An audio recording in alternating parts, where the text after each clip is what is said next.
제가 그 성가대가 많이 있지만 우리 에스더 찬양대는 항상 뭔가 좀 톡톡 튀는 그런 맛이 있잖아요. 그죠?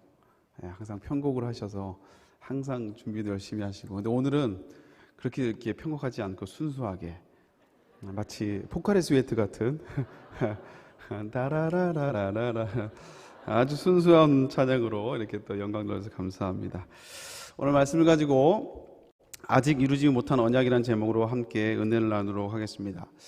최근에 제 삶에 큰 변화가 두 개가 있습니다. 뭐 아시는 분들은 아시겠지만 하나는 이제 늦둥이가 생긴 거죠. 오늘로 148일째가 되었습니다. 사진도 제가 보내려다가 그냥 좀 참자.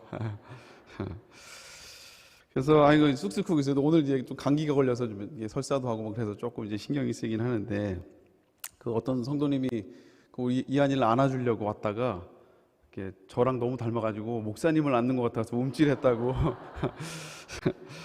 예.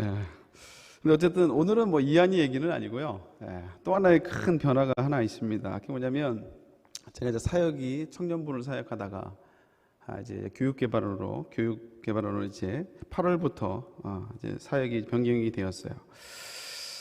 이제 코로나 3년이라는 코로나를 지나면서 사실 또 분위기가 뭐 예전 같지는 않잖아요. 또 이거 처음 가보는 길이라 이걸 어떻게 해야 되나 여러 가지 고민들이 많은데, 어쨌든 이 큰 두 개의 제 삶의 변화로 인해서요, 때로는 뭐 고민도 많고 때로는 기쁨이 되기도 하고 때로는 피곤하기도 하고. 벌써 목이 잠겼네요. 피곤한지. 근데 어쨌든 그 제 삶 가운데는 큰 변화가 두 가지가 있어요. 근데 오늘은 두 번째 변화, 사역이 이제 바뀌면서 제가 느꼈던 것들, 그리고 이제 오늘 말씀의 중심을 두기보다 제가 이제 지금 이제 교육개발원을 맡으면서 기도하면서 같이 고민하고 있는 것들을 좀 오늘 말씀을 중심으로 좀 같이 나눴으면 좋겠다라는 생각이 좀 들었어요. 우선 오늘 본문은 우리가 보고 있는 저 여호수아를 전체를 보면, 그 여호수아서는 단순히 여호수아라는 인물을 드러내기 위한 성경이 아닙니다. 물론 여호수아가 어떻게 하는 게 쓰임 받았는지 이런 영웅적인 부분도 분명히 있지만, 그러나 우리가 놓치지 말아야 될 것은 이 여호수아서는 여호수아를 위해서 쓴 책이 아니에요. 인간적으로 막 이 영웅 뭐 이런 그런 거를 하려고 한 게 아니라, 그 밑에 깔려 있는 보이지 않는 우리가 진짜 봐야 될 건 뭐냐면, 하나님이 아브라함에게 창세기 12장에 아브라함에게 허락하셨던 그 약속이 수백 년이 지나고 난 다음에 어떻게 성실하게 신실하게 성취가 되는지를 오늘 여호수아가 우리에게 소개해주고 보여주고 있어요. 그래서 하나님의 약속을 신실하게 이루어 가시는 그 하나님이 이 여호수아를 통해서 우리가 그 하나님을 볼 수 있어야 된다는 것이죠. 우리 그래서 여호수아 21장 이렇게 말씀하고 있습니다. 같이 한번 읽어볼까요? 읽습니다. 시작. 여호와께서 이스라엘 족속에게 말씀하신 선한 말씀이 하나도 남음이 없이 다 응하였더라. 하나님의 언약이, 하나님의 약속이, 진이 말씀하신 그 말씀이 남음이 없이 다 응답이 됐다, 성취가 되었다라고 오늘 여호수아 21장의 끝쪽에 말씀하고 있죠. 그래서 우리가 여호수아를 읽을 때 여호수아라는 인물도 물론 중요합니다. 그러나 더 중요한 건 뭐냐? 당신의 백성에 주신 그 언약을 성실하게 신실하게 성취해 가시는 그 하나님의 손길을 우리가 놓쳐서는 안 된다는 거예요. 그래서 이런 전체적인 시선을 우리가 놓치지 말고요. 그리고 조금 더 성경을 좀 더 클로즈업해서 가까이 가보면, 전체적으로 보면 1장부터 12장까지는 정복 전쟁이 나옵니다. 열심히 싸우는 장면들이 나오죠. 그리고 이제 13장부터 본격적인 땅을 분배하는 장면들이 나와요. 그래서 먼저 루벤과 갓과 그리고 므낫세 지파의 절반이 그 이제 요당 동편에서 이제 땅을 분깃을 받죠. 우리 13장 8절 말씀, 여호수아 13장 8절 말씀 같이 읽습니다. 므낫세 반지파와 함께 루벤 족속과 갓 족속은 요단 저편 동쪽에서 그들의 기업을 모세에게 받았는데, 여호와의 종 모세가 그들에게 주는 것은 이러하니, 이 어떻게 보면 두 개 반이지만 이 세 지파는 요단강 동편에 이미 땅을 분깃을 받았어요. 그리고 이제 요단강을 건너와서 이제 서쪽부터 이제 가나안 땅을 분깃을 나누는데 분배를 받는데, 첫 번째 받았던 지파가 어디냐면 유다 지파입니다. 그래서 14장부터 유다 지파가 이제 땅을 분깃을 나눠 이렇게 분배를 받는 걸 보게 돼요. 그리고 14장에 이제 우리가 잘 알듯이 이제 갈렙이 나오죠. 유다 지파였던 갈렙이 나옵니다. 그래서 갈렙이 헤브론 땅을 내게, 헤브론 산지를 내게 달라고 이렇게 이제 요구하는 장면이 나와요. 그러면서 14장, 15장까지 유다 지파가 어느 지역을 차지하는지에 대해서 자세히 설명을 해줘요. 그리고 이제 이제 요단 서편으로 와서 이제 두 번째 땅을 분배를 받는 데가 16장, 17장에 나오는데 이제 에브라임 지파와 아까 므낫세 반지파, 이 두 지파가 이제 땅 분배가 나옵니다. 그리고 이제 오늘 읽었던 우리 18장 말씀, 18장에 와서 이제 나머지 받지 못했던 7지파의 땅 분배가 이제 시작이 되는 거예요. 근데 오늘 우리가 성경에서 읽은 것처럼 그 나머지 그 7지파의 땅 분배를 하는데 여호수아의 호통으로부터 시작이 돼요. 땅 분배를 좋게 하는 게 아니고 여호수아가 화를 냅니다. 성질을 내요. 우리 여호수아 18장 2절 3절 말씀 같이 한번 읽겠습니다. 시작. 그러나 이스라엘 자손 중에 그 기업의 분배를 받지 못한 자가 아직도 7지파라. 여호수아가 이스라엘 자손에게 이르되 너희가 너희 조상의 하나님 여호와께서 너희에게 주신 땅을 점령하러 가기를 어느 때까지 지체하겠느냐. 오늘 2절에 보니까 제가 이제 빨간 불로 했는데 빨간 그 밑줄로 해놨는데 아직도 7지파라라고 얘기하고 있어요. 아직도 7지파라. 여러분, 이 아직도라는 말은요 우리가 일상에도 많이 씁니다. 아직도 그러고 있어? 그런 말 있잖아요. 철야 예배 끝나고 나는데 아들이 게임을 하고 있어요. 아직도 하고 있니? 이런 거예요. 빨리 막 약속 시간이 되고 예배 시간 나가고 빨리 가야 되는데 아직도 준비하고 있어? 이런 그 표현이 아직도예요. 우리가 많이 쓰고 있잖아요. 이게 답답함이 담겨져 있는 표현입니다. 왜 아직도 그러고, 이게 아직도 분배를 받지 못한 족속이 지파가 7지파나 있다 이거예요. 그래서 아마 이 말씀이 기록된 18장에는 이미 가나안 정복 전쟁을 시작해서 계속 가고 있는 게 아니라 이게 중간에 멈춰서 이제 한동안 시간이 한참 지난 시기라는 것을 우리가 알 수가 있다는 거죠. 그래서 시간이 지났음에도 불구하고 이미 정복할 때가 지났음에도 불구하고 여전히 정복하지 않고 그 자리에 그대로 있는 그 지파가 무려 7지파나 그대로 가나안 땅을 정복하지 않고 있었다라는 거예요. 3절에는 또 뭐라고 얘기합니까? 빨간 줄로 제가 읽어보면 어느 때까지 너희가 지체하겠냐 이거예요. 어느 때까지 지체하겠냐. 여호수아의 책망이 담겨져 있는 말이에요. 언제까지 그러고 살래? 언제까지 그렇게 머물러 있을 거냐? 언제 움직일 거냐? 이 여호수아의 책망이 이 3절에 나와 있다라는 거예요.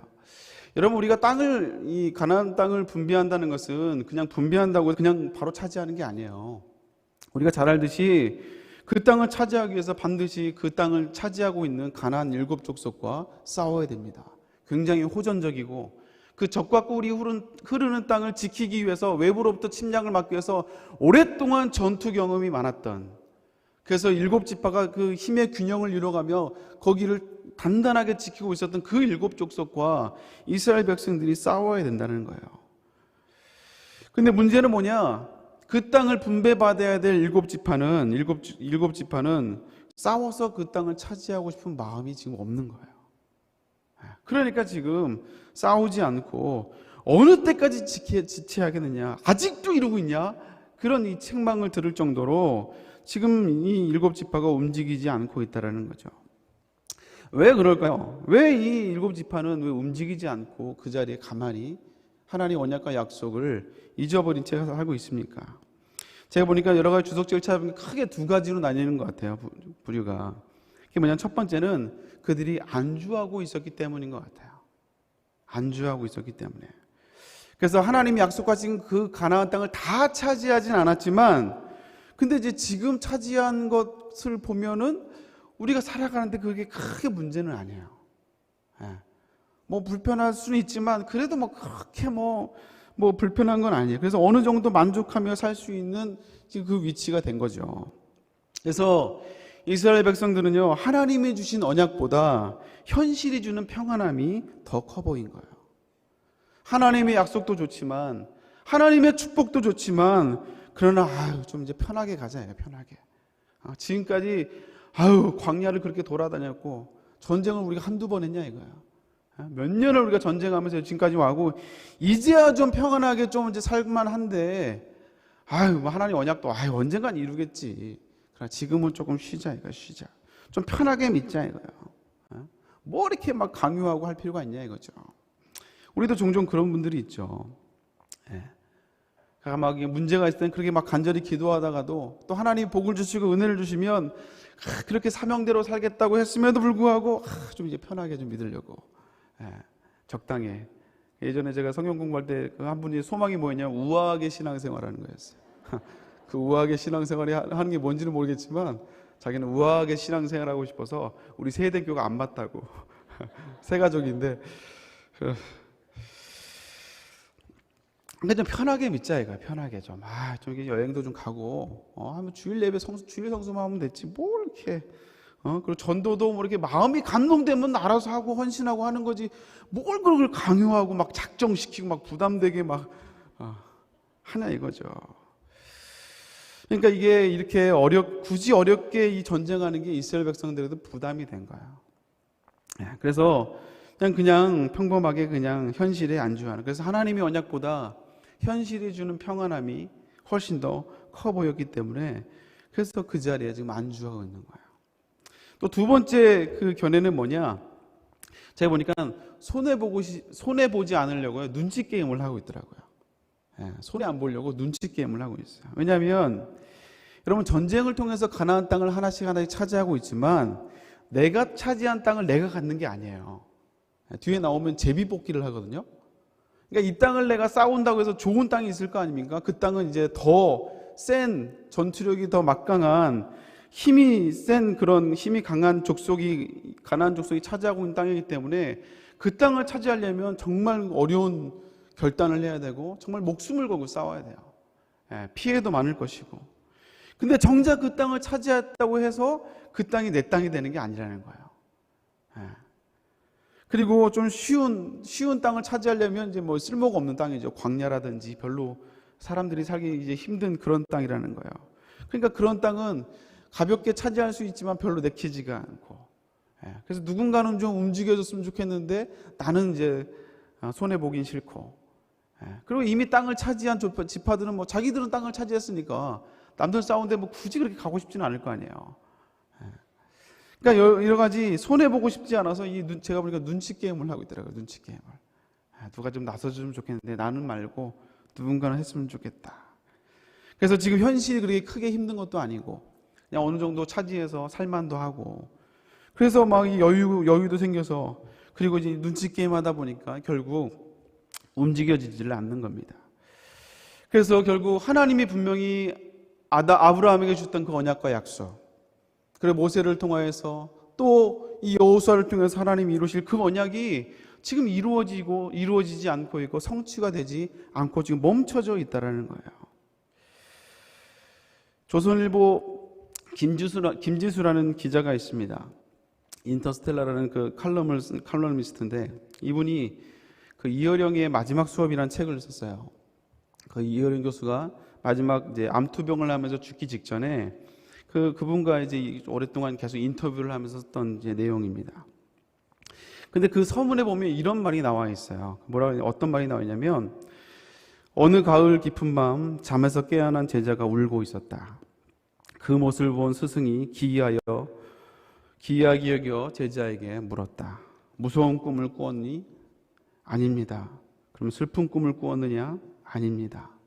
달콤한 꿈을 꾸었습니다. 그런데 왜 그렇게 슬피 우냐? 제자는 흐르는 눈물 닦아내며 나지막히 말했다. 그 꿈은 이루어질 수 없기 때문입니다. 이게 달콤한 인생이라는 영화에서 나오는 독백을 따다가 이 김지수 기자가 서문에 썼는데요. 제가 이 글을 읽으면서 분명히 제자는 달콤한 꿈을 꿨어요. 정말 그 꿈을 꾸고 얼마나 기뻤겠어요. 근데 막상 깨고 나니까 그 꿈에서 너무 달콤했지만 막상 현실에서 보니까 이룰 수 없다는 그 생각에 결국 눈물을 흘리고 마는. 전 그 이룰 수 없다는 그 꿈이요 저에게 참 무겁게 다가왔습니다. 무겁게 다가왔어요. 우리가 하나님께 받은 약속들이 있는데, 하나님께 받은 언약들이 있고, 그 언약에서 우리가 지금까지 왔고 이 자리에 앉아 있는데, 분명히 하나님께 내가 은혜를 받고 언약을 받을 때는 그렇게 설레고 그렇게 감격적이고 그렇게 우리가 정말 주체할 수 없이 정말 뜨거웠던 적이 있었는데, 시간이 가면 갈수록 점점점 이 꿈이 이루어질 수 없는 것인가? 혹시 이런 위치에 우리가 있지 않나라는 그런 생각을 해봤어요. 여러분, 하나님의 언약과 하나님의 약속은 이루어지지 못할 언약이기에 단지 꿈만 꾸고 우려야만 되는 그런 약속이고 언약입니까? 여러분, 여호수아에 나오는 이 가나안 땅을 차지하지 못하고 하나님의 언약과 약속이 이루어지지 않고 멈춰져 있는 상태에서 이들의 그럼 하나님이 주신 언약과 꿈은 꿈은 달콤한데, 하나님의 언약은 달콤한데, 그러나 이룰 수 없기에 눈물을 흘릴 수밖에 없는 그런 하나님의 언약과 약속이냐 이거예요. 여러분, 절대 그렇지 않죠. 절대 그렇지 않습니다. 제가 서두에도 말씀드렸듯이 여호수아는 인간 여호수아에게 집중하는 것이 아니라 이 여호수아서는 당신의 약속을 신실하게 이루어 가시는 하나님의 신실하신 그 하나님을 기록한 채라고 제가 말씀을 드렸어요. 아멘입니까? 이 시선을 절대 놓쳐서는 안 돼요. 그래서 하나님이 다시 이 언약과 약속을 이루어 가십니다. 여러분, 하나님의 언약과 약속은요, 절대 멈추지 않으면 여러분 기억할 수 있기를 주님의 이름으로 축복합니다. 그러면 이 언약은 언제 이루어지는가? 첫 번째, 하나님의 언약을 기억할 때 가능하다는 거예요. 하나님의 약속을 기억할 때 이 약속이 이루어지는 첫 단계, 첫 단추라는 것입니다. 여러분, 우리가 때로는 우리의 인간의 생각으로 하나님의 약속과 언약이 너무 허황되게 멀게 느껴질 때가 있어요. 하나님의 꿈과 비전은 너무 좋은데 우리의 생각으로 현실이 너무 상반된 거죠. 하나님의 약속과 언약은 너무 좋지만, 그런데 내 가정을 보고 내 자녀를 보고 내 상황을 보면 그 약속이 이루기가 너무 힘든 거예요.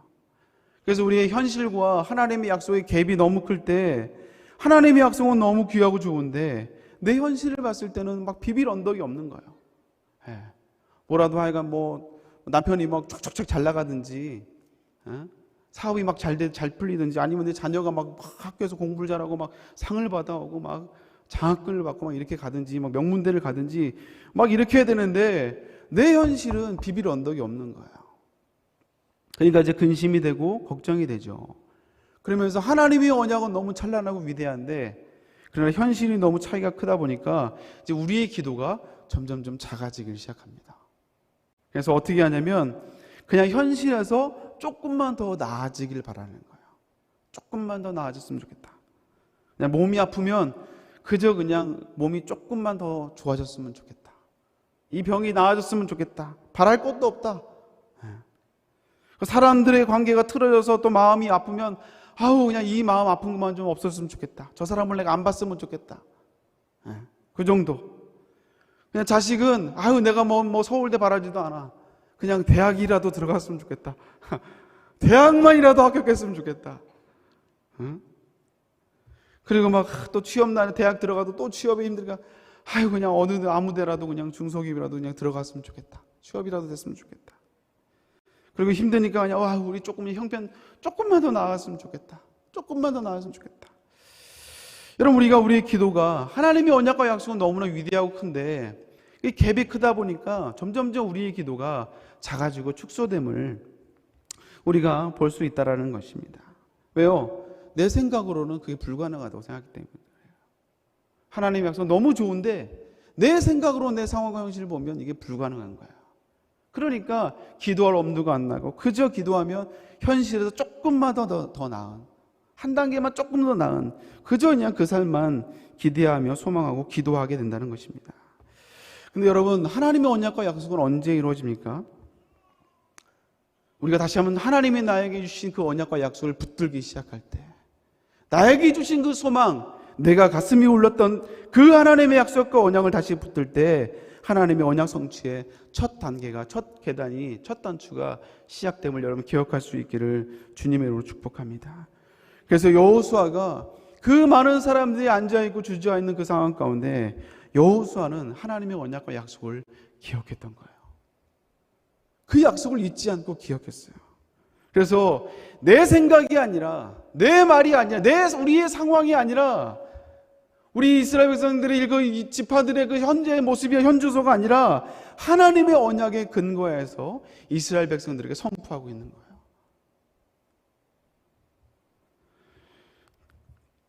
그럴 때 하나님의 언약과 약속에 그 첫 단추가 맺어지기 시작하고 하나님이 일하기를 시작한다는 거예요. 제가 그 미국에 돌아와서 청년부를 맡으면서요, 6개월 만에 코로나가 터졌습니다. 담임 목사님도 뭐 코로나 총회장이었지만 저도 코로나 청년부 사역자였습니다. 그래서 뭐 코로나와 같이 청년부 3년 동안 사역을 한 거예요. 뭐 아무것도 못했잖아요. 그래서 이제 코로나가 좀 풀려가지고 이제 뭔가 모임도 하고 지금 수련회도 가고 뭔가 해보려고 했는데 갑자기 교육개발원으로 사역이 바뀌어버렸어요. 그래서 제가 어떻게 해야 되지? 왜냐하면 이게 좀 이제 걱정이 되더라고요. 왜냐하면 코로나라는 그 상황 때문에 3년간 그래도 청년부는 제가 계속 쭉 봐왔으니까 뭔가 이제 고민도 하고 기도도 하고 사역자들 같이 하면서 좀 이렇게 이제 방향을 좀 잡아놨는데, 근데 또 하나는 그 청년부 사역을 하면서 제가 제일 걱정했던 그룹이 어디냐면 이제 소위 막내들, 이제 신입생 고등학교 졸업하고 이제 올라오는 이제 1학년 막내들이었어요. 저희들은 이제 막내라고 부르는데 그게 이제 세기수가 올라왔거든요. 세기수가. 근데 이 아이들이 올라와서 청년부의 문화를 코로나 때문에 하나도 경험을 못한 거예요. 아무리 좋은 셀장을 만나도 만날 수가 없으니까 뭐 셀 모임도 못하죠. 맨날 가라 그러죠. 줌으로만 만나죠. 그러니까 애들이 다들 은혜 안에 들어오질 못하는 거죠. 근데 그럼에도 불구하고요, 이제 코로나가 회복이 되고 이제 좀 사회적 거리가 완화가 되고 난 다음에 그래도 수련회를 가니까요, 그 청년부는 기존의 청년들이 은혜 받았던 그 있잖아요, 가닥들이. 그래서 그 문화를 은혜 받은 그 시스템 안에 싹 들어가니까요, 은혜 받았던 아이도 다시 회복이 되고 또 그 안에 신입생들도 처음 경험해보는 문화지만 그 안에 쏙 들어와서 그 은혜의 시스템 안에 들어와 있으니까 아이들이 많이 은혜를 받더라고요. 은혜의 시스템 안에 들어와 있으니까 아이들이 많이 은혜를 받더라고요. 은혜의 시스템 안에 들어와 있으니까 아이들이 많이 은혜를 받더라고요. 은혜의 시스템 안에 들어와 있으니까 아이들이 많이 은혜를 받더라고요. 은혜의 시스템 안에 들어와 있으니까 아이들이 많이 은혜를 받더라고요.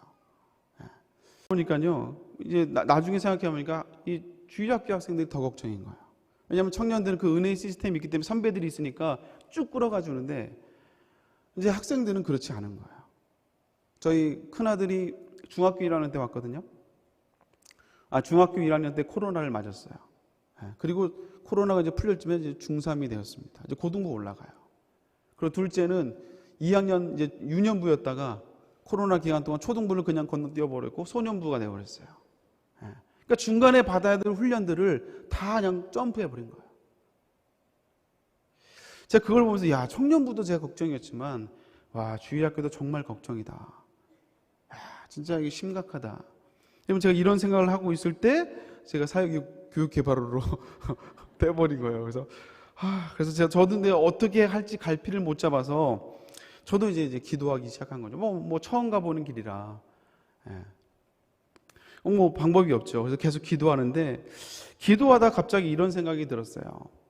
무슨 생각이 들었냐면, 우리 교회가 매일 밤마다 아울 기도회를 하지 않습니까? 저녁 8시마다.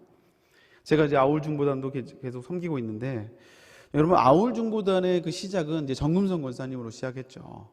개척 때부터 늘 담임 목사님을 해서 교회에서 주무시면서 기도했던 그 기도. 그리고 가락동 개척해서 이제 그 권사님의 또 목사님께 은혜를 받고 권사님과 함께 교회에서 주무시면서 같이 기도했던 그 기도 권사님들이 계세요. 이제 그분들이 사실 이제 아울 중보단의 이제 시초라고 할 수가 있죠. 그리고 이제 구미동으로 와서 정자동을 지나서 구미동으로 와서 이제 구미동에서 이제 아울 중보단이 처음으로 발족이 되었습니다. 제가 보니까 2001년도에 시작을 했더라고요. 2001년도에 일기가 시작되고 그 수료증이 있더라고요. 그래서 근데 이제 그렇게 정말 담임 목사님 해외 집회를 나가셔도요, 지금은 정말 편하게 하고 있는 거예요. 아울 중보단이. 옛날에는 담임 목사님 미국이나 이런 데 가시잖아요. 그러면 미국 시간에 맞춰서 여기서도 똑같이 기도를 했습니다. 예전에 막 두세 번씩 기도했잖아요. 한번 집회를 가시면, 두세 번씩 집회를 하시면 그 시간에 동일하게, 한국에서 동일하게 기도를 하는 거예요. 그게 막 새벽 2시가 되기도 하고요. 하루에도 막 3번씩. 뭐 상관없어요. 권사님 뭐 무조건 와. 다 와. 다 오소? 하면서. 그래서 그때 그렇게 이제 기도를 했어요. 정말 극성맞게 기도를 했습니다. 제가 봐도 극성맞게 기도를 했어요. 근데 제가 이제 기도하면서 무슨 생각이 들었냐면요. 그렇게 개척교회 때부터 그렇게 극성맞게 기도했던 그 기도가 다 응답이 된 거예요. 다 응답이 된 거예요. 특별히 담임 목사님을 위한 기도. 한국교회 그런 첫 열매처럼, 그리고 11조처럼 쓰임받게 해달라고, 그리고 하나님의 영광을 위해서 정말 순결한 종으로, 다윗 같은 종으로 우리 목사님을 사용하게 해달라고 5대 6대를 돌아다니며 주의 복음을 증거하는 큰 종으로 쓰임받게 해달라고 매일같이 부르짖으며 기도했던 그 기도. 그때는 야, 이렇게 기도한다고 뭐 응답될까? 아무런 변화도 없는 것 같고 기도해도 뭐 별로 이렇게 변하는 것도 없는 것 같은 그 기도가요, 시간이 지나니까 정말 그 기도대로 하나님이 다 응답해 주시고 이루어졌다는 거예요. 여러분, 우리가 지금 이제 대형 교회로 되었으니까 그런 기도가 뭐 당연하지라고 하지만, 여러분 그 개척교회 때 그런 기도가 여러분 사람들이 들었을 때 그 기도를 듣고 뭐라고 얘기했겠습니까? 아이고 참 꿈도 크시다. 대놓고 말은 못해도 속으로는 아이고 참 너무나 크다 기도가. 이렇게 사람들이 들었을 때 그렇게 얘기하지 않겠어요?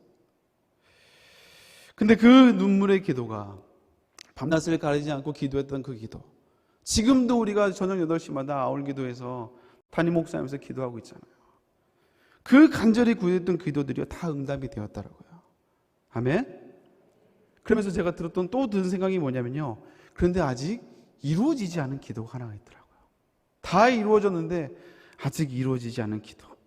그게 뭐냐면 우리 자녀들을 향한 기도예요. 우리 자녀들 위해서 했던 기도들. 여러분, 그 기도가 뭡니까? 우리가 밤마다 부르짖으며 기도했던 그 기도 제목들. 통일한국 시대 민족의 아픔과 그 상처를 보듬어주는 민족의 지도자를 배출하는 그런 꿈.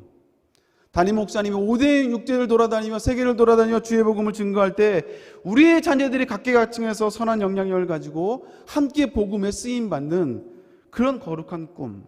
여러분, 이 꿈은 아직은 안 이루어진 것 같아요. 아직은 안 이루어진 것 같아요. 제가 기도하는데, 교회 학교에서 기도하는데 갑자기 이 생각이 탁 드는 거예요. 아, 이 꿈이 아직 이루어지지 않았구나. 그래서 제가 이제 그 감동을 받고 난 뒤에 그 기도를 계속하고 있어요. 어쩌면 우리도요, 안주하고 있을지도 모릅니다. 안주하고 있을지도 몰라요.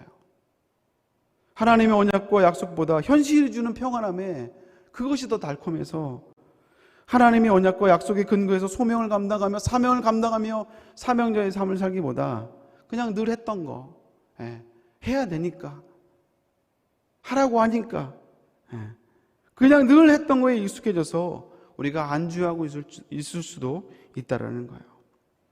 그렇다면 오늘 우리 2절에 여호수아가 이스라엘 백성들의 7지파게 했던 그 말은요, 그 질책하는 그 책망은 오늘 우리에게도 들려줘야 됩니다.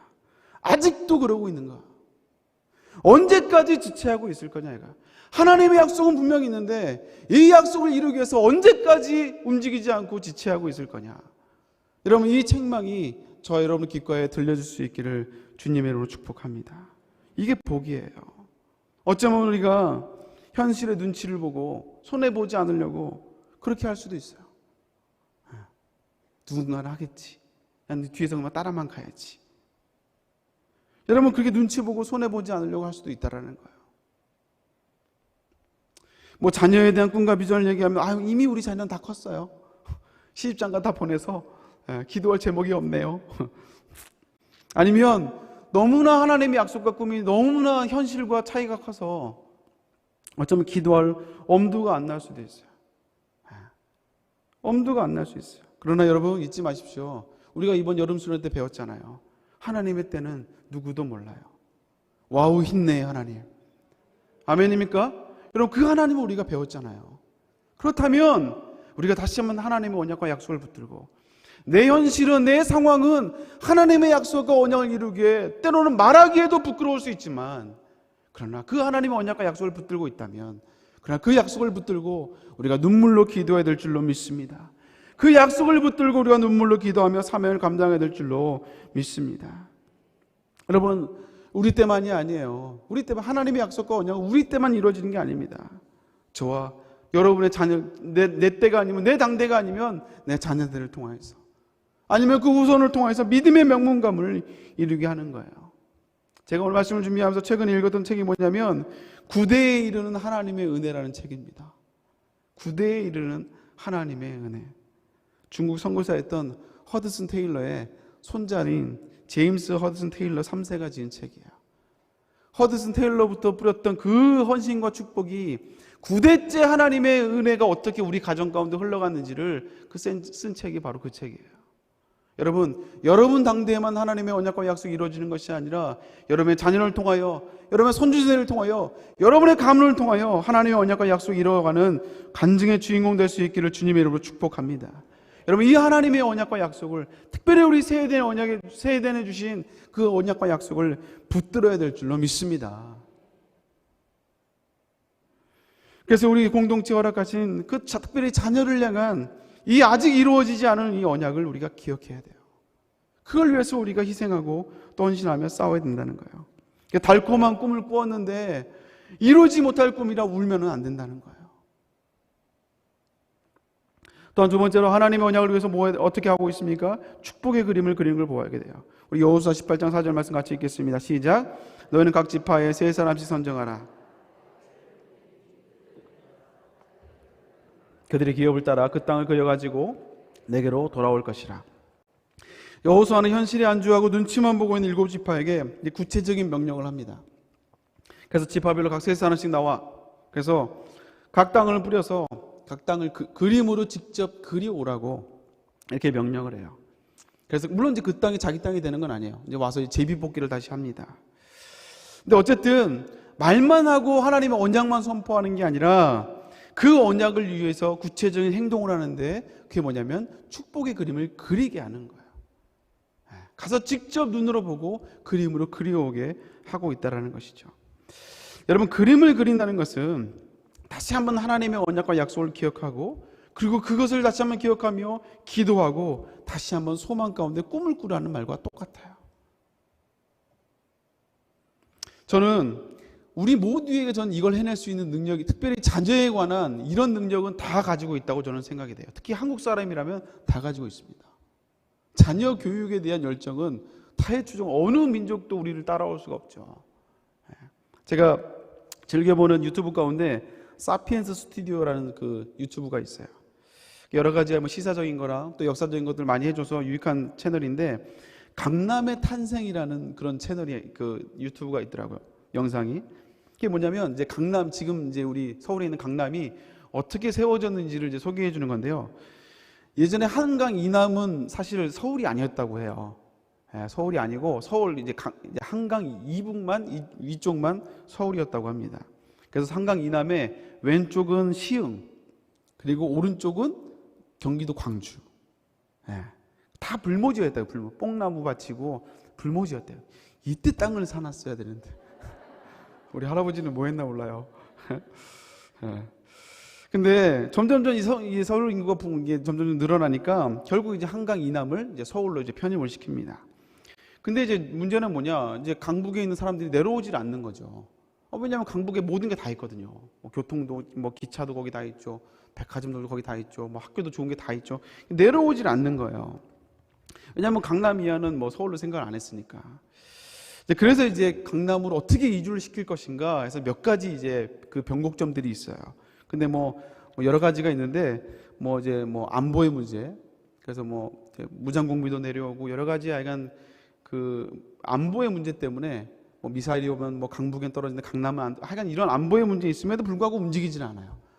그리고 제3한강교 한남대교를 설치하고 고속도로까지 뚫어놨는데도 사람들이 안 내려와. 근데 한국 사람들을, 그 강북에 있는 사람들을 끌어내리는 유일한 하나가 있었어요. 그게 뭐냐면 바로 강북에 있는 명문고등학교를 강남으로 데리고 나온 거예요. 그래서 서울고등학교, 그다음에 경기고등학교를 강남에다가 탁 갖다 놓은 거예요. 그리고 고교 평준화를 해버린 겁니다. 그래서 그 고교평준화면 시험을 봐서 고등학교를 가는 게 아니라 집 근처로 가게 되는 거예요. 그래서 서울고등학교를 가고 강남고등학교를 가려면 강남으로 내려올 수밖에 없는 거예요. 내려올 수밖에 없어요. 그래서 이 다큐를 설명해 주는 기자가 뭐라 하냐면요, 씁쓸하게 이렇게 얘기합니다. 한국의 성공은 뭐냐? 남들을 도와주는 게 성공이냐? 아니라 이거예요. 까놓고 얘기하면 명문대 가는 거라 이거예요. 그러기 위해서는 명문고등학교를 보내야 되는데, 그래서 한국 사람들의 욕망을 강남 8학군이라는 곳이 너무나 정확하게 포착을 했고 정책적으로 그곳에 사람들이 몰리게끔 했다라는 거죠. 그리고 그 한국 사람들의 욕망이 뭐냐? 내 자식은 부자가 돼야 된다. 나는 부자가 안 돼도, 나는 힘들게 살아도 내 자식만큼은 계급을 상승시켜줘야 되고, 그리고 그 계급을 상승시킬 수 있는 유일한 희망이 교육이고, 그리고 그 방법을 이룰 수 있는 방법이 강남으로 이사하는 거라면 한국의 엄마 아빠들은 간다 이거야. 간다 이거야.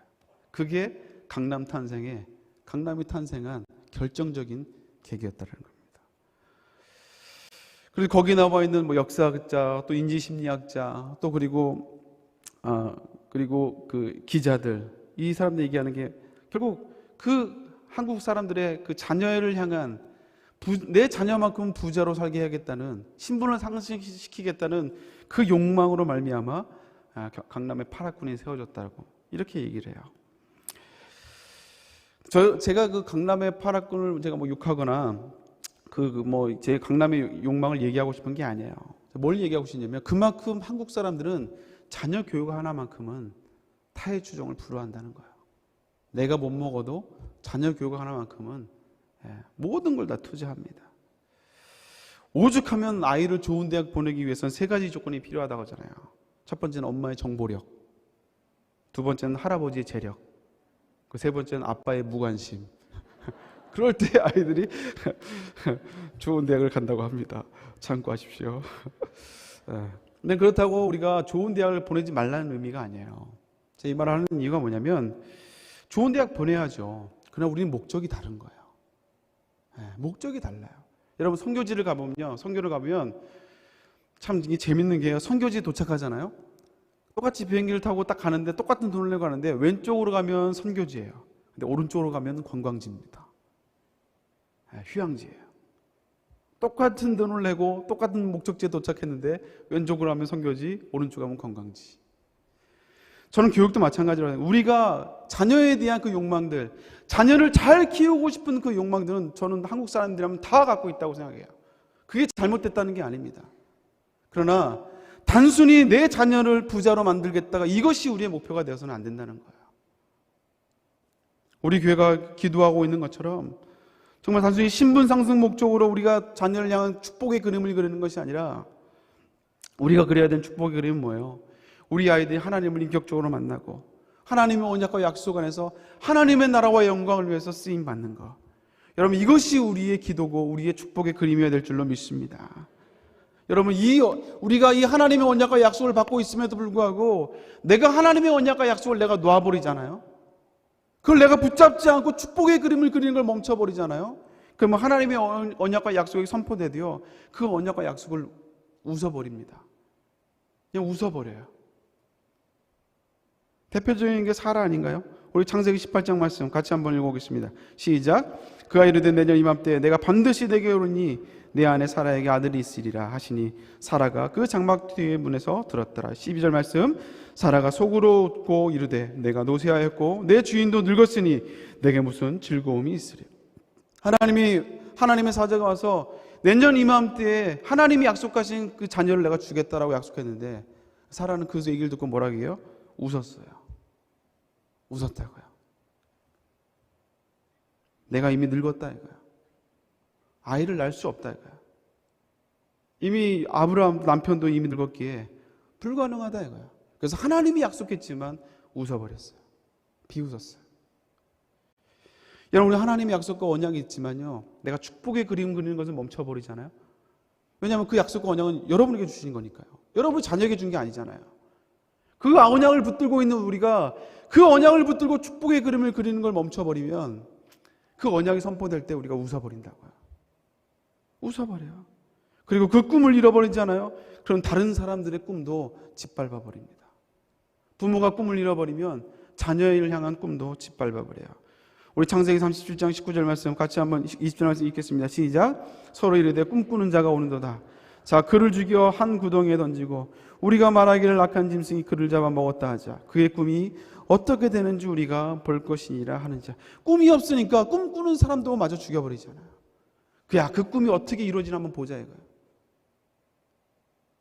이런 부모가 꿈을 잃어버리면요, 하나님의 언약과 약속을 받은 우리가, 축복이 못 받는 우리가 그 언약과 약속을 잃어버리면 나만 잃어버린 게 아니라 자녀까지도 잃게 만드는 거예요. 여러분, 믿음으로 축복의 그림을 그릴 수 있기를 주님으로 축복합니다. 내 상황이 아니라 뭔가 비빌 언덕이 있어서가 아니라 하나님의 언약과 약속에 근거해서 우리 세대의 공동체에 주신 하나님의 언약을 내가 붙들고 그 언약 가운데 내가 쓰임받고 우리 자녀들이 쓰임받게 해달라고 여러분 눈물로 기도하며 가는 거예요. 마지막 세 번째는 선포하며 분배하는 걸 보게 돼요. 10절 말씀 같이 한번 읽을까요? 읽습니다. 시작. 여호수아가 그들을 위하여 실로의 여호와 앞에서 제비를 뽑고 그가 거기서 이스라엘 자손의 분파대로 그 땅을 분배하였더라. 저는 이 말씀을 보면서요, 그냥 소꿉장난하는 듯한 느낌이 들었어요. 그 애들이 소꿉장난하면 그러잖아요. 그 엄마 놀이하면 애기들이 이렇게 요리를 하잖아요. 돌멩이 갖다 놓고 똑똑똑 하면서 개구리 반찬 하면서 그거 먹어야 돼요. 먹는 신용을 해야 됩니다. 맛있어 하면서. 근데 오늘 이 10절 말씀을 보면서 마치 그러는 것 같아요. 지금 이스라엘 지파들이 가서 축복의 그림을 그려왔잖아요. 그리고 온 다음에 여호수아가 자, 이건 네 땅, 제비 뽑은 다음에 야, 이거 네 땅이야, 네 땅이야, 네 땅이야. 이러고 지금 끝난 거예요 지금. 이게 무슨 소꿉장난도 아니고. 그리고 더 재밌는 건 뭐냐면요, 성경에서 이제는 이제 분배를 받았으니까 이제는 본선이에요. 이제는 이제 가나안 7족속과 치열하게 싸울 전쟁만 남아 있거든요. 근데 여호수아에서는 그 기록하지 않습니다. 분배하고 난 뒤로는 기록하지 않아요. 그냥 너는 각 지파별로 어디까지가 너희 땅이야, 하나님이 어디까지가 너희 허락하신 땅이야라고 그것만 기록하고 있지요. 싸우는 모습이 없어요. 그리고 이미 아직 받지도 않았음에도 불구하고 이미 분배하였더라. 아직 싸우지도 않았어요. 그냥 그림만 그려갖고 왔을 뿐이야. 그리고 이게 제비 뽑기를 했을 뿐이야. 근데 이미 다 끝난 것처럼, 이미 완벽하게 된 것처럼 이렇게 기록하고 있다라는 거예요. 여러분, 이 말씀을 어쩌면 앞으로 뒤에 치열한 전쟁들이 있겠지만, 그러나 하나님이 반드시 그거 아무것도 아니다. 물론 이제 치열한 전쟁은 쉽지는 않겠지만, 그러나 하나님의 언약과 약속이 있기에 반드시 승리한다 이거예요. 한마디로 껌이라 이거예요. 표현도 하지 않고 있어요. 어떻게 싸우는데 기록도 하지 않고 있어요. 이미 다 그냥 주어버렸어요. 끝나버린 거예요. 제가 이 말씀을 준비하면서요, 제 고민들이 계속 그거니까요. 그럼 우리가 하나님 주신 언약과 약속이 있는데, 우리 자녀들 향한 이런 꿈과 비전들이 있는데, 그러면 아직 이루어지지 않은 이 언약과 약속을 이루기 위해서 내가 뭘 해야 될까? 이 하면서 때는 걱정도 되기도 하고요. 그리고 고민도 하기도 하고, 여러 가지 막 청사진들을 그려보는데, 과연 이게 이루어질 수 있을까? 왜냐하면 이제 현장에서는 또 계속 싸워야 되니까요. 근데 제가 몇 가지만, 크게 두 가지만 좀 말씀을 드리려고 합니다. 이제 어쨌든 제가 감당해야 될 사역이기도 하고, 제가 또 세워가야 될 또 사명이기도 하기 때문에 그래요. 제가 이번에 교회 신문에도 썼지만, 여러분 우리가 첫 번째 우리가 해야 될 건 뭐냐면, 자녀 교육에 있어서, 신앙 교육에 있어서 우리가 함께 가야 된다는 거예요. 코로나를 통과하면서 우리는 경험했어요. 교육학자들이 항상 얘기하듯이 일주일 168시간대 교회에 와서 하는 이 1시간으로는 도저히 우리 아이들 믿음으로 키울 수 없다 이거예요. 이번 코로나 때 우리가 뼈저리게 느끼지 않았습니까? 뼈저리게 예배를 먹을 수가 없으니까 말씀을 전할 수 없고 줌으로만 예배를 드려야 되고 유튜브로만 드려야 되니까요. 우리 아이들의 신앙이 얼마나 많이 흔들리는지를 몰라요. 여러분, 우리가 예전부터 교육학자들이 그렇게 얘기했지만, 그런 현실적으로 우리는 그걸 받아들이지 않았어요. 알고는 있지만 인정하지 않았고 받아들이지 않았고 준비하지 않았어요. 여러분, 그렇다고 해서 교회 학교가 중요하지 않다는 의미가 아니에요. 그러나 교회 학교에만 우리 자녀들의 신앙을 맡겨서는 안 돼요. 여러분, 교회와 가정이 같이 가야 됩니다. 같이 가야 돼요. 여러분, 이 고민들을 이제 하나씩 하나씩 우리가 같이 풀어가야 돼요. 같이 풀어가야 돼요. 물론 이제 제가 뭐 어떤 대안이 있는 건 아니에요. 저도 처음 가보는 길이기에 기도하면서 이런 방향을 잡고 그럼 어떻게 해야 될 것인가를 고민하며 가고 있어요. 그래서 이제는 자녀들의 양육을, 신앙교육을 교회에서만 하는 것이 아니다. 가정에서도 같이 가야 된다. 부모님들도 같이 가야 된다. 그래서 아마 이제 교회 학교 교육자들도요, 이제 아이들 신방만 하지 말고 학부모 신방을 해라. 이제 연락이 다 갈 겁니다. 애들만 신방하면 안 된다. 같이 학부모와 사역자가 같이 가야 된다. 같이. 여러분, 여러분들도 여러분의 자녀들을 방치하지 마십시오. 그냥 방치하시면 안 돼요.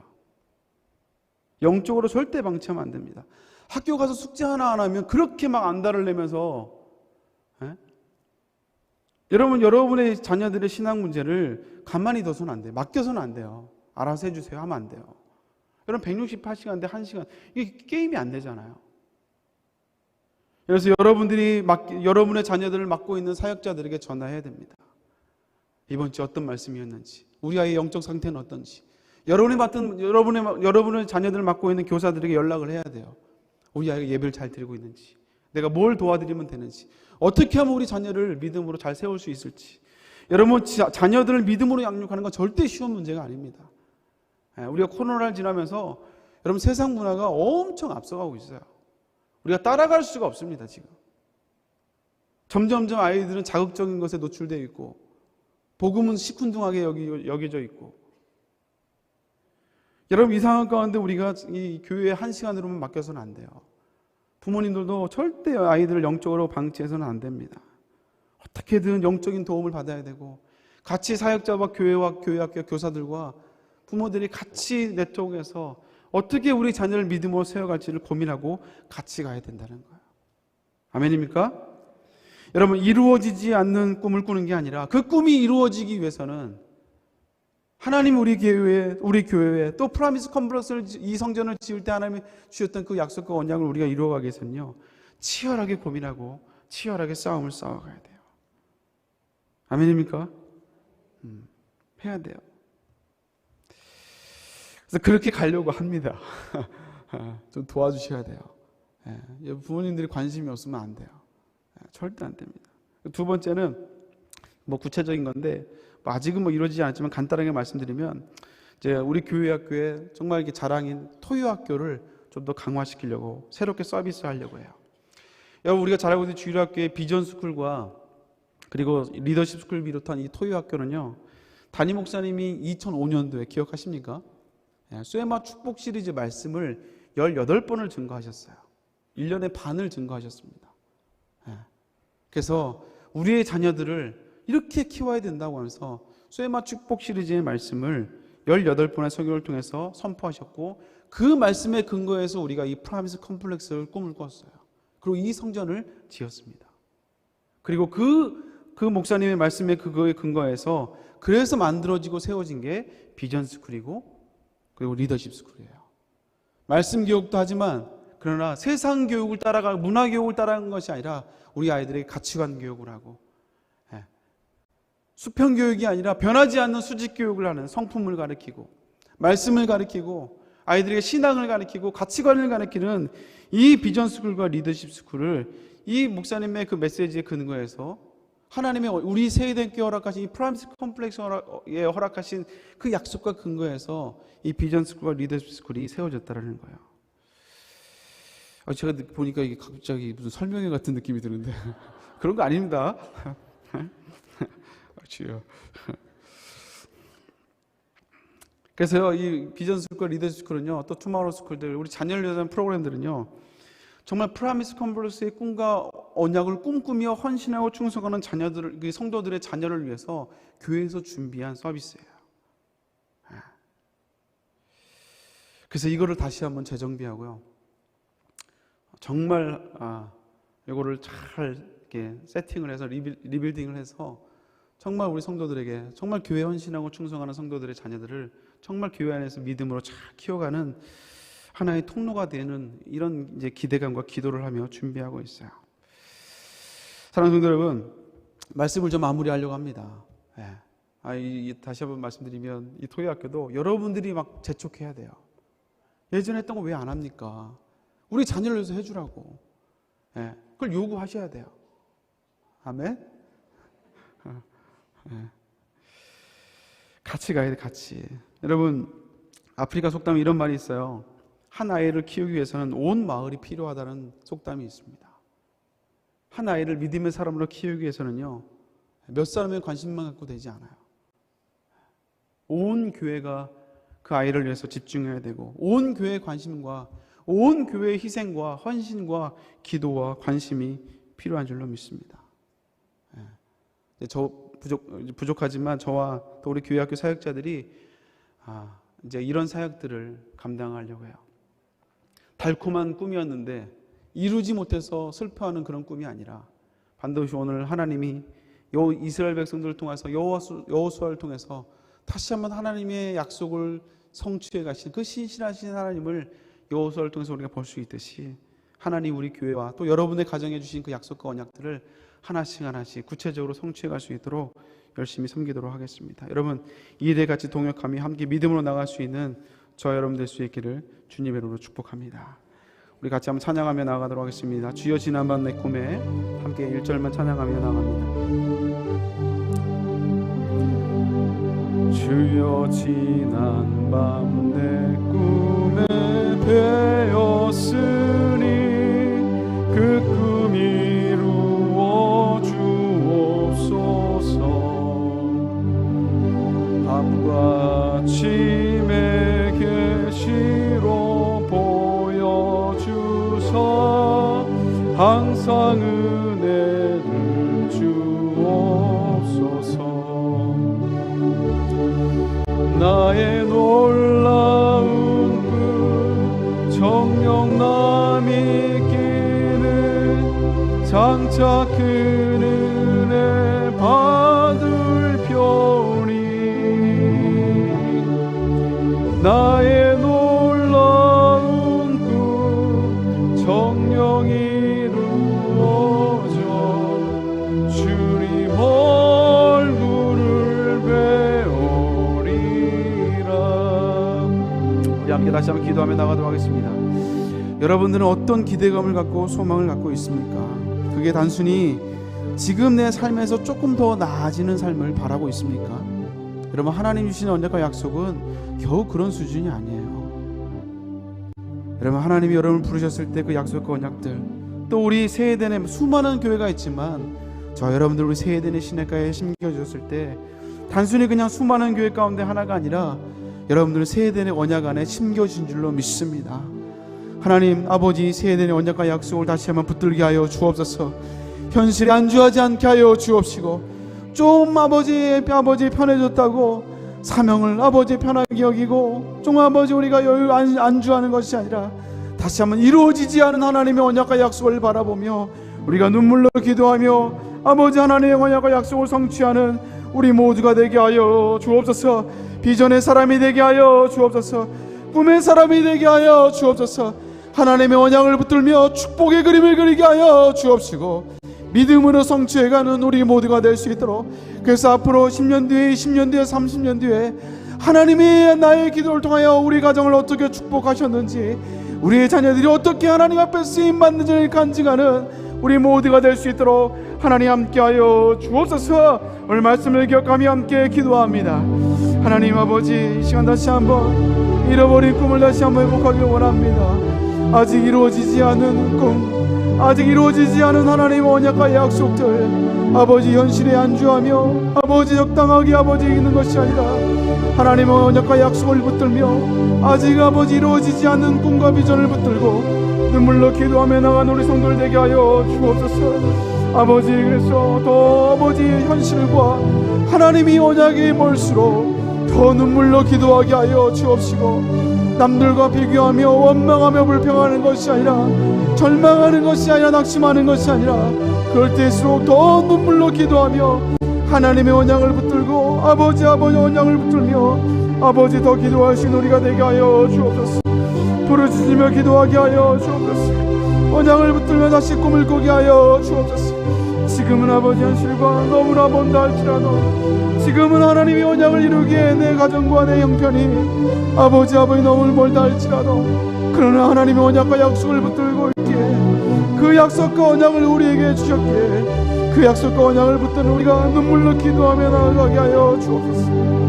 하나님 감사합니다. 주님 붙잡아 주시고 우리 다시 한번 기도할 때 우리 특별히 우리 자녀를 놓고 함께 기도하기 원합니다. 자녀가 또 다양력했다면 또 후손들로 곧 좀 기도했으면 좋겠어요. 하나님 우리의 자녀들을 주님이 축복하여 주옵소서. 우리의 아버지의 자녀들을 붙들어 주옵소서. 단순히 좋은 직장, 아버지 좋은 위치에 있고 월급이 많고 아버지 좋은 차를 타고 좋은 집에 있는 것이 그것이 우리의 꿈이 되지 않게 하여 주옵소서.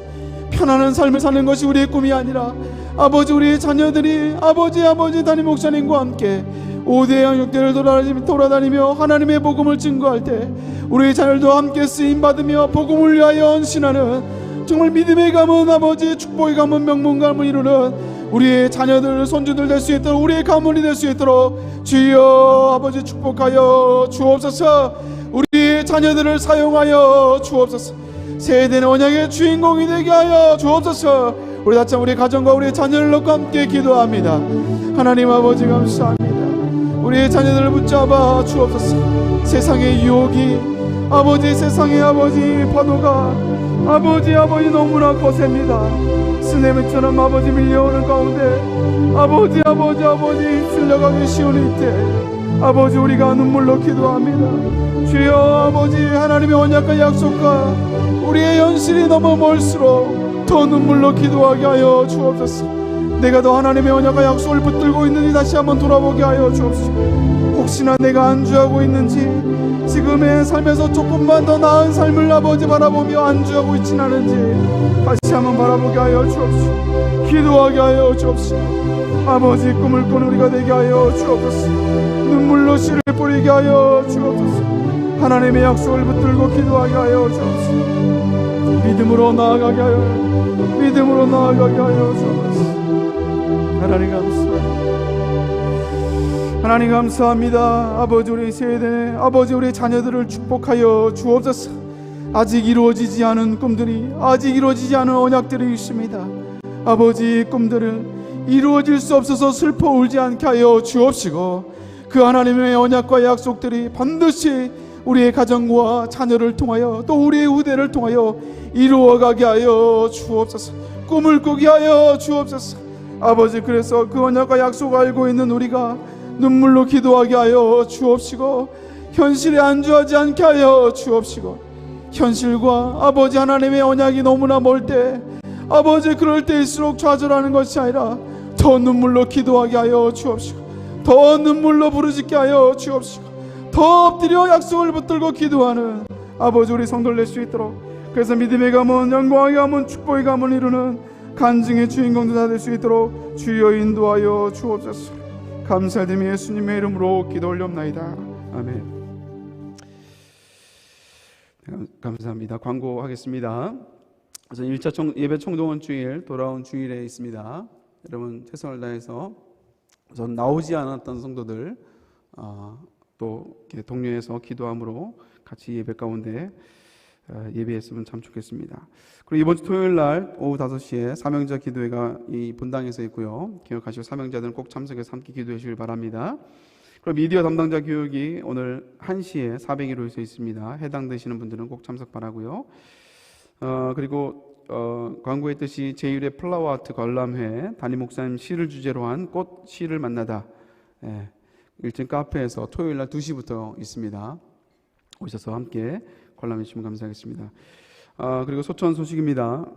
이게 많은 분이 연관되어 있는데 7교구이셨던 그 안정현 안수집사님 이 소천하셨고요. 또 가족인 그 김영래 안수집사 장인이시고 안수집사님 부친이십니다. 그리고 1교구에는 안익상 집사님 부친 안진혁 집사님 시부고 22교구에는 안흥선 집사 부친 손정희 집사 시부. 대가족이네요. 이렇게 이제 같이 가족들이 되는데요. 또 개인적으로 알고 계시는 분들 또 함께 가서 위로해 주시면 감사하겠습니다. 시간들 확인하시고요. 제가 네. 새 가족 카드는 없네요. 자, 제가 다 같이 비전 선언문 오랜만에 수요예배를 했더니 순서를 많이 까먹었네요. 자, 우리 비전 선언문입니다. 우리는 교회 세움 신앙으로 팬데믹을 극복하고 생명나무 은혜와 예배 동력의 두 날개로 다시 비상하여 거룩한 부족 공동체의 영향력을 한국과 세계로 확장시키는 교회를 꿈꾼다. 아멘. 제가 헌금 기도하고 축도로 예배를 마칩니다. 하나님 감사합니다. 오늘 수예배 하나님 앞에 나오며 우리가 물질을 드리는 것이 아니라 우리의 마음을 드려 하나님 앞에 귀한 예물을 드립니다. 하나님 드려지는 예물들 주님께서 축복하여 주옵시고 하나님 은혜 허락하여 주시옵소서. 11조로 드립니다. 또 여러 가지 감사의 물로 마을 기도회를 감사하며 또 작정 기도로 월삭을 감사하며 또 주님의 은혜를 감사하며 또 이사를 감사하며 또 자녀 안심으로 1,000번제로 생명수헌금으로 주정금으로 하나님께 영광을 돌려드립니다. 하나님 함께하여 주옵시고 아버지 물질 안에 저들의 믿음과 또 신앙이 담겨있기에 하나님 더욱더 은혜를 허락하여 주옵시고 더 풍성한 열매들이 저희들의 삶 가운데 열매 맺을 수 있도록 하나님 함께 하시고 인도하여 주시옵소서. 오늘 아버지 말씀의 주인공이 되게 하여 주옵시고 다시 한번 아버지 하나님의 언약과 약속을 붙들며 꿈꾸는 우리 모든 세대의 권속들 다 될 수 있도록 주여 인도하여 주옵소서.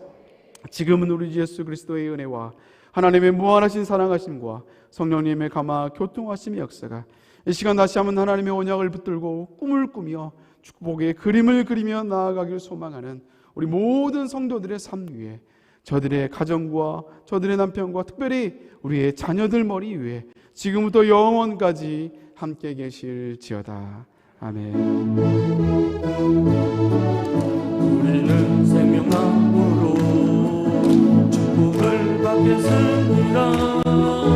하나님의 언약 믿고 충성하여 우리 복을 받아요. 우리는 생명나무로 전도를 하겠습니다. 예수님의 질상명령 순종하여 전도하겠습니다.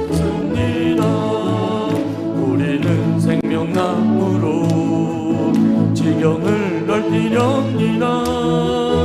경기에서 인종 넘어 세계로 뻗어가겠습니다.